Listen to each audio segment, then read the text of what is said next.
नमस्कार, खबर असरदार में आपका बहुत स्वागत है। मैं हूं आपके साथ अंशिका पाठक और मैं हूं आपके साथ पुनीत मिश्रा। तो महाराष्ट्र की बात कर लेते हैं। सबसे पहले महायुति की प्रचंड जीत के बाद अब सवाल यह है कि यहां पर अगला सीएम कौन रहने वाला है। क्या एकनाथ शिंदे को फिर मौका मिलेगा या देवेंद्र फडणवीस को कमान मिलेगी? अटकलों का दौर जारी है। महायुति के नेता ये कह रहे हैं कि सीएम पद को लेकर कोई विवाद ही नहीं है, मिल बैठकर हम नाम तय कर लेंगे।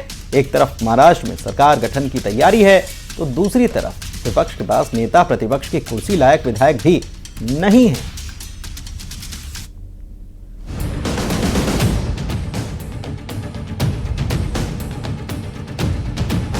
देवेंद्र फडणवीस, एकनाथ शिंदे या फिर कोई और? महाराष्ट्र चुनाव में महायुति गठबंधन की प्रचंड जीत के बाद ये सवाल हर कोई पूछ रहा है।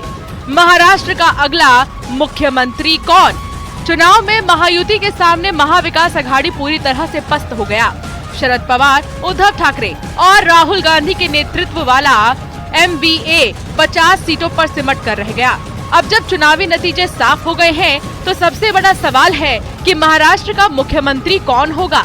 महायुति गठबंधन में बीजेपी सबसे बड़ी पार्टी है और बीजेपी को मिली सीटों को देखकर फडणवीस कैंप एक्टिव हो चुका है। बीजेपी की तरफ से देवेंद्र फडणवीस का नाम मुख्यमंत्री पद के लिए आगे बढ़ाया जा रहा है तो एकनाथ शिंदे भी आसानी से मानने को तैयार नहीं।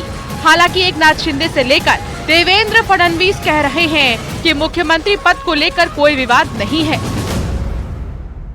हमारी तीनों पार्टियां बैठेगी। हमारे जैसे आपको बताते हैं, जैसे हमने सीटों का बंटवारा हुआ, हमें कोई मतभेद हमारे में नहीं थे, आज भी कोई मतभेद नहीं है। हम हमारे वरिष्ठ और हम लोग बैठकर उसके ऊपर निर्णय लेंगे। सीएम पद के ऊपर कोई भी विवाद यहाँ नहीं होने वाला, क्योंकि पहले दिन से ये तय है कि चुनाव जब संपन्न होगा तो चुनाव के बाद तीनों पार्टियां मिलकर इसको तय करेगी। हमारे नेता आदरणीय होम मिनिस्टर साहब ने प्रेस कॉन्फ्रेंस में ये बहुत स्पष्ट शब्दों में बताया है कि चुनाव के बाद तीनों पार्टियां बैठेगी और इसका निर्णय करेगी। अभी मैं ऐसा मानता हूं कि हमारे एकनाथ शिंदे जी उनके पार्टी के अध्यक्ष है, अजित पवार जी उनके पार्टी के अध्यक्ष है और साथ में हमारे पार्टी के जो राष्ट्रीय अध्यक्ष है उनको हमारा पार्लियामेंट्री बोर्ड ऑथराइज करता है। तो ये लोग बैठकर एक उचित निर्णय करेंगे, हमारे वरिष्ठ नेताओं से बातचीत करेंगे, हमारे पार्लियामेंट्री बोर्ड से बातचीत करेंगे। जो निर्णय होगा वो सबको मान्य होगा, इसमें कोई विवाद नहीं। महाराष्ट्र में विधानसभा का कार्यकाल 26 नवंबर को खत्म हो रहा है, यानी इससे पहले सरकार गठित होनी है। ऐसा न होने पर राज्य में राष्ट्रपति शासन लगाना पड़ेगा। ऐसे में मुख्यमंत्री का नाम तय करना बहुत जरूरी है। बताया जा रहा है कि देवेंद्र फडणवीस, एकनाथ शिंदे और अजित पवार की दिल्ली में बीजेपी आलाकमान के साथ मीटिंग होगी, जिसके बाद मुख्यमंत्री के नाम का ऐलान हो सकता है। चुनाव के नतीजों के बाद नई सरकार के गठन की तैयारी तेज हो गई है। मुख्यमंत्री के नाम का अभी ऐलान नहीं हुआ है, लेकिन सूत्रों के मुताबिक देवेंद्र फडणवीस मुख्यमंत्री पद की शपथ ले सकते हैं। उनके साथ 2 डेप्यूटी सीएम भी शपथ ले सकते हैं। सूत्रों के मुताबिक महायुति की नई सरकार का शपथ ग्रहण कल हो सकता है। शपथ ग्रहण समारोह मुंबई के वानखेड़े स्टेडियम में हो सकता है।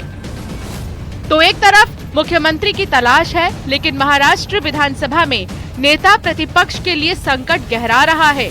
नेता प्रतिपक्ष चुनने के लिए किसी भी पार्टी के पास 10% सीट होनी चाहिए, यानी विपक्ष में बैठे किसी दल के पास 288 में कम से कम 29 सीटें होनी चाहिए, तभी नेता प्रतिपक्ष की कुर्सी मिल सकती है। लेकिन विधानसभा चुनाव के नतीजों में महाविकास अघाड़ी की 3 पार्टी कांग्रेस, शिवसेना, यूपीटी और एनसीपी शरद चंद्र पवार में कोई भी पार्टी 10% यानी 29 सीटें भी नहीं जीत पाई है, जिसकी वजह से महाराष्ट्र में विपक्ष का नेता चुन पाना मुश्किल नजर आ रहा है। Bureau report, news 18। झारखंड विधानसभा चुनाव में प्रचंड जीत के साथ हेमंत सोरेन एक बार फिर झारखंड की सियासत के सबसे बड़े सिकंदर बन गए। झारखंड में लगातार दूसरी बार सीएम बनने वाले हेमंत सोरेन पहले नेता होंगे। 28 नवंबर को सुबह 11:30 बजे सोरेन रांची के मोरहाबादी मैदान में आयोजित शपथ ग्रहण समारोह में सीएम पद की शपथ लेंगे।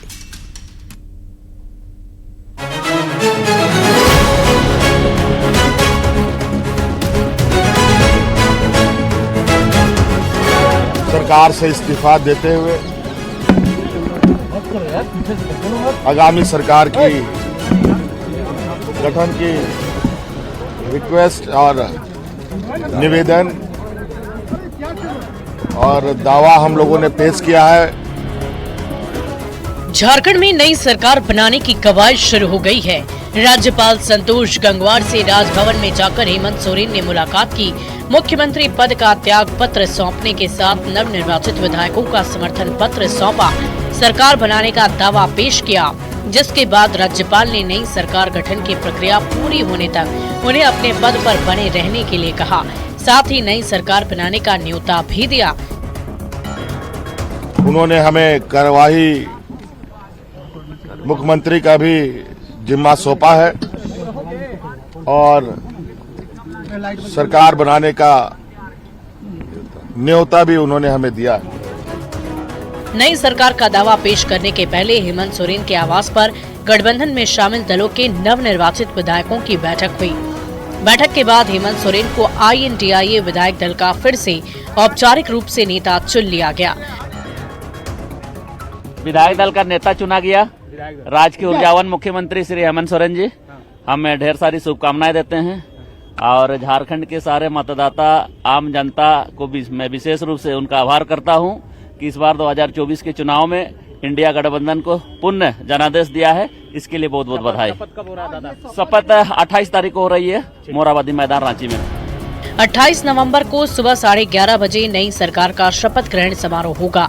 रांची के ऐतिहासिक मोरहाबादी मैदान में शपथ ग्रहण समारोह का आयोजन किया जाएगा, जिसमें शामिल होने को लेकर कांग्रेस के राष्ट्रीय अध्यक्ष मल्लिकार्जुन खड़गे और लोकसभा में नेता प्रतिपक्ष राहुल गांधी, सोनिया गांधी, प्रियंका गांधी, आरजेडी अध्यक्ष लालू प्रसाद, तेजस्वी यादव, अरविंद केजरीवाल, ममता बनर्जी, अखिलेश यादव सहित इंडिया अलायंस के कई मुख्यमंत्री और वरिष्ठ नेताओं को न्योता दिया गया है।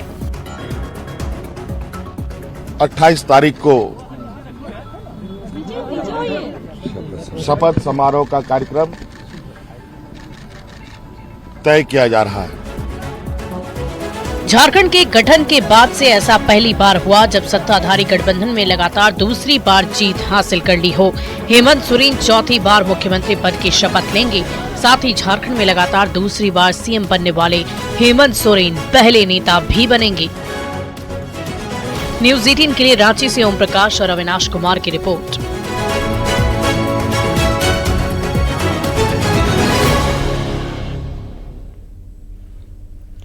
यूपी में विधानसभा की 9 सीटों पर उपचुनाव के रिजल्ट ने सियासी माहौल गर्म कर दिया।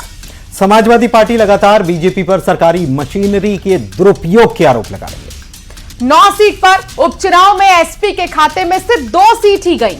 समाजवादी पार्टी अपना गढ़ बचाने में नाकाम रही। अखिलेश यादव ने बीजेपी पर चुनाव में धांधली के आरोप लगाए हैं।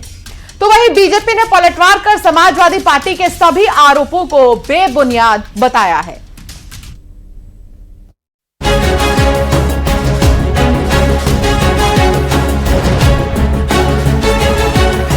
यूपी में उपचुनाव के नतीजों ने साफ कर दिया कि योगी का मैजिक पूरी तरह से बरकरार है। महज 5 महीने में ही योगी ने गेम चेंज कर दिया। सीएम योगी के बटोगे कटोगे के नारे का असर दिखा, तो वहीं अखिलेश का पीडीएफ फैक्टर फ्लॉप साबित नजर आया। बीजेपी ने जहां 9 में से 7 सीट पर जीत हासिल की, वहीं एसपी सिर्फ 2 सीट पर सिमट गए।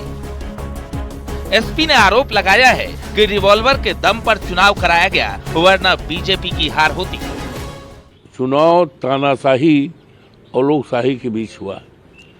तानाशाही का सोच क्या होती है, तानाशाही का आचरण क्या होता है, वही सब आचरण के आधार पर ये चुनाव हुआ और लोगों को डरवा कर रिवॉल्वर के बल पर और अधिकारियों को पूरी तरह से पुलिस के लोगों ने लोगों के वोट को छोड़ा है, डाला है और लोगों को भगाने का काम किया है।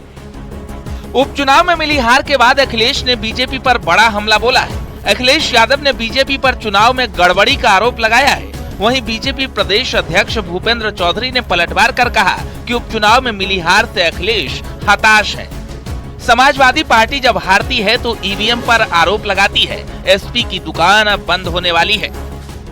जिस समय निष्पक्ष जांच होगी और तमाम वीडियोज जो या सीसीटीवी के माध्यम से जो रिकॉर्डिंग होती है बूथ की, जब उसकी सच्चाई सामने आएगी तो पता लगेगा कि वोटर्स ने वोट नहीं डाला, वहां के कौन वोटर बन गए ये भी किसी को नहीं पता। बूथ के अंदर किसने वोट डाला किसी की जानकारी नहीं है। एक कहावत है, नाच ना जाने आंगन टेढ़ा। जब जनता इनके खिलाफ जनादेश देती है तो समाजवादी पार्टी और विपक्ष के लोग तुरंत ईवीएम पर प्रश्न उठाने लगते हैं, संवैधानिक संस्थाओं को लांछित करते हैं। और आज की स्थिति है कि ईवीएम की छोड़िए, पोस्टल बैलेट में भी ये लोग धूल चाट रहे हैं। यूपी में हुए उपचुनाव में एसपी को बड़ा नुकसान हुआ है। इस उपचुनाव में एसपी ने अपनी जीती हुई सीटें भी गंवा दी है। एसपी का गढ़ माने जाने वाली कुंदरकी सीट पर तो एसपी की जमानत तक जब्त हो गई। कुंदरकी और मीरापुर सीट पर बीजेपी की शानदार जीत के बाद बीजेपी का कहना है कि उन्हें मुस्लिम समाज का समर्थन मिला है। एसपी का पीडीए फॉर्मूला धराशायी हो गया। डिप्टी सीएम केशव प्रसाद मौर्य ने दावा किया कि बीजेपी 2027 का विधानसभा चुनाव भी जीतेगी। शीशामऊ तो समाजवादी पार्टी जीत गई, जिससे हमें विश्वास है कि 2027 के विधानसभा चुनाव में उसे हम लोग फिर से जीतेंगे। और करहल, जहां हम इस बार कमल खिलाते खिलाते थोड़े अंतर से चूक गए, वहां पर भी विजय श्री भारतीय जनता पार्टी 2027 में प्राप्त करेगी। कुंदरकी और मीरापुर में एक ऐतिहासिक चमत्कार जनता ने विशेष तौर से जिन यदुवंशियों को और जिन मुस्लिम तुष्टीकरण की राजनीति करते हुए जिन मुसलमानों को अपना बंधुआ वोट बैंक सपा समझती थी, वह वोट बैंक भी भाजपा प्रत्याशी हमारे ठाकुर रामवीर सिंह जी और मिथिलेश पाल जी के पक्ष में मतदान किया और दोनों सीटें वह भी बड़े अंतर से जीता। वहीं उपचुनाव के परिणाम पर विपक्ष की तरफ से लगाए गए आरोपों पर डिप्टी सीएम ब्रजेश पाठक ने भी जवाब दिया है। डिप्टी सीएम ने कहा कि सपा सिर्फ 2% की पार्टी रह गई है। अखिलेश यादव हार के बाद मुंह छिपाने का बहाना तलाश रहे हैं। अगर समाजवादी पार्टी को मुस्लिम समाज छोड़ दे, जिनकी ठेकेदारी वो कर रहे हैं, तो समाजवादी पार्टी 3% की पार्टी रह जाएगी। लेकिन मैं कह सकता हूं, चाहे कुंदरकी हो चाहे मीरापुर हो, समाजवादी पार्टी ने जब मुस्लिम समाज ने उन्हें किनारे लगा दिया है, समाजवादी पार्टी को सपा 2% की पार्टी रह गई। सबसे बड़ी पीड़ा इनकी है। हम कह सकते हैं ओबीसी समाज ने सपा को पूरी तरह से छोड़ने का काम किया है।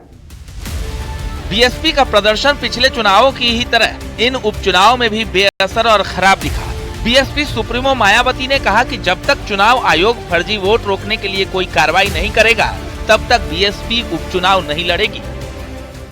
अब हमारी पार्टी ने ये फैसला लिया है कि जब तक देश में फर्जी वोटों को डालने से रोकने के लिए देश के चुनाव आयोग द्वारा कोई सख्त कदम नहीं उठाए जाते हैं, तो तब तक हमारी पार्टी देश में खासकर अब कोई भी उपचुनाव नहीं लड़ेगी। मैं उपचुनाव की बात कर रही हूँ, बाई इलेक्शन की। मायावती ने अकेले उपचुनाव लड़ा, लेकिन किसी भी सीट पर जीत दर्ज नहीं कर पाई। 2 सीट पर तो मायावती के उम्मीदवार चंद्रशेखर आजाद की पार्टी एएसपी और असदुद्दीन ओवैसी की एआईएमआईएम के उम्मीदवार से भी पीछे रहे। Bureau report, news 18। तो यूपी उपचुनाव में 9 सीटों के नतीजे आ चुके हैं। यूपी के नतीजे साफ कह रहे हैं कि 27 की राह में जो तैयारी मुख्यमंत्री योगी की अगुवाई में बीजेपी ने की है, उसके आगे राहुल अखिलेश की जोड़ी कोई खास असर नहीं डाल पाई। आखिर क्या थी वो रणनीति जिससे सीएम योगी ने उपचुनाव का गेम चेंज कर दिखाया है? रिपोर्ट दिखाते हैं।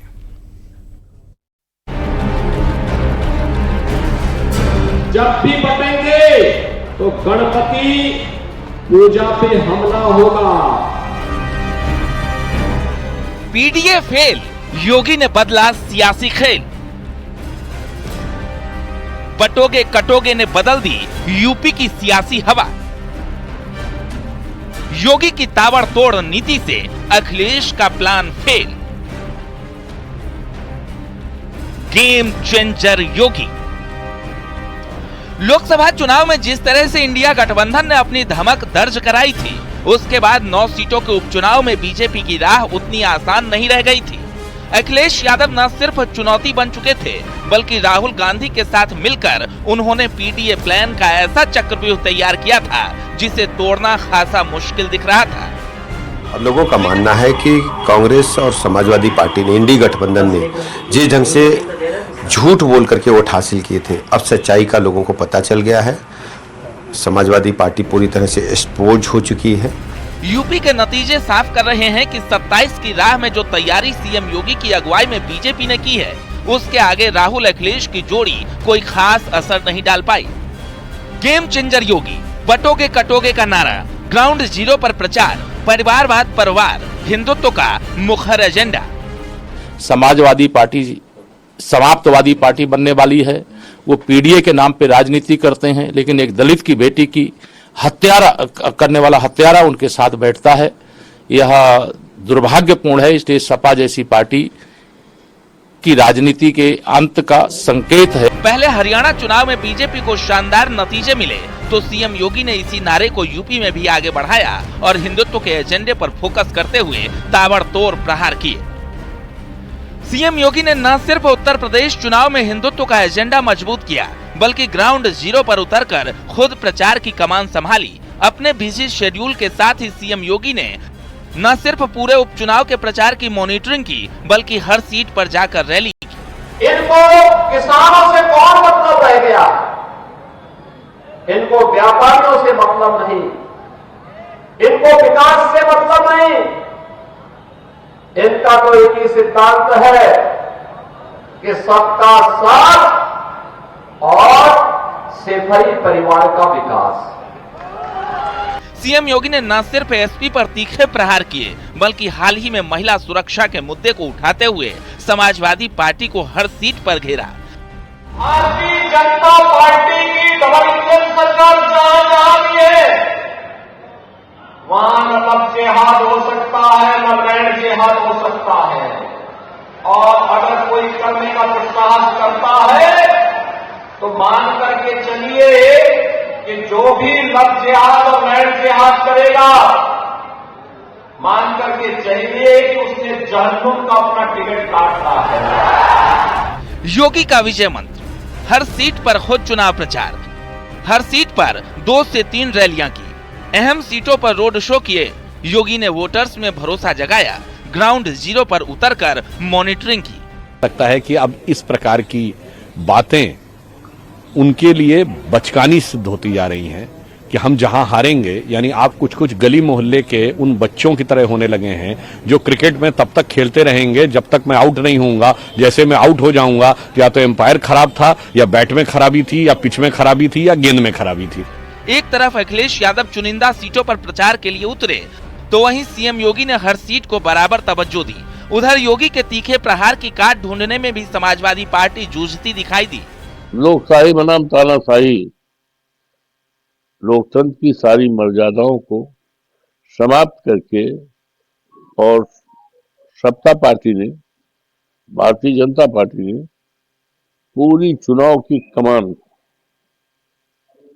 पुलिस के लोगों पर, जो पिछली बार समाजवादी पार्टी या विपक्ष ने जो इंडिया गठबंधन था, ये जो नैरेटिव का वोट लिया था झूठ बोल कर कि हम आरक्षण है, संविधान खत्म हो जाएगा, वो अब कम से कम उसका प्रभाव नहीं दिखेगा। हम लोग जीतेंगे और बेहतर परिणाम हम आएंगे, पिछली बार से ज्यादा सीटें जीतेंगे। साफ है कि 27 की लड़ाई से पहले योगी फैक्टर का जलवा लगातार बरकरार है और योगी आदित्यनाथ एक बार फिर पॉलिटिक्स के गेम चेंजर बनकर उभरे हैं। Bureau report, news 18।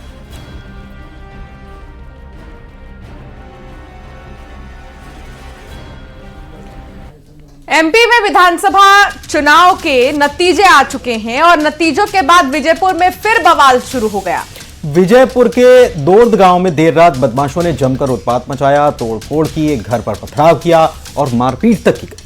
श्योपुर में दुकानदारों ने उत्पात के डर से दुकानें ही बंद कर दी। बीजेपी उम्मीदवार रामनिवास रावत चुनाव हारने पर भी मंथन जारी है।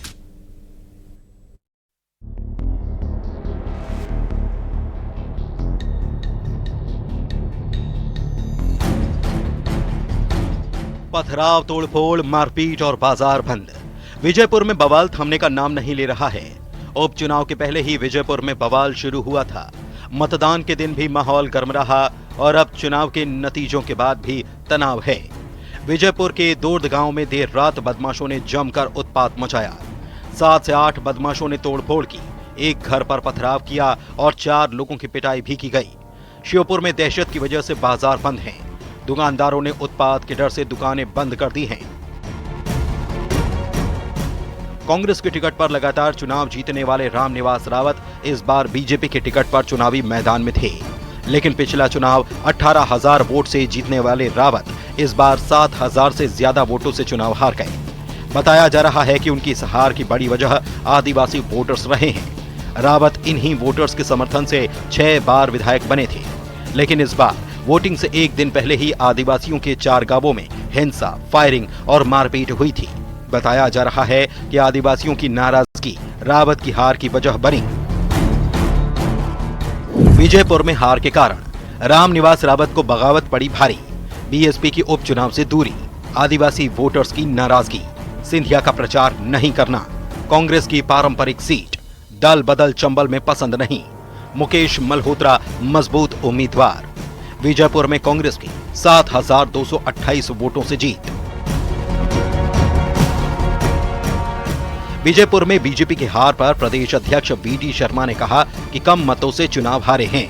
रामनिवास रावत के भीतर घात वाले आरोप पर उन्होंने कहा कि बीजेपी के कार्यकर्ताओं ने अथक मेहनत की। रामनिवास रावत जी ने क्या कहा है वो तो मुझे नहीं पता, लेकिन मैं भारतीय जनता पार्टी के कार्यकर्ताओं को एप्रिशिएट करता हूं।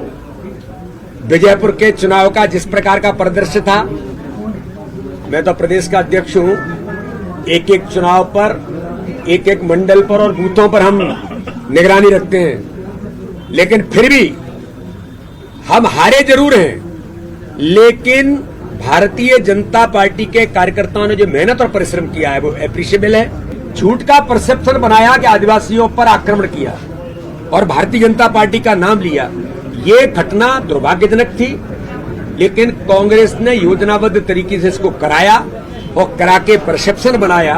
इसमें कहीं न कहीं थोड़ा नुकसान जरूर हुआ।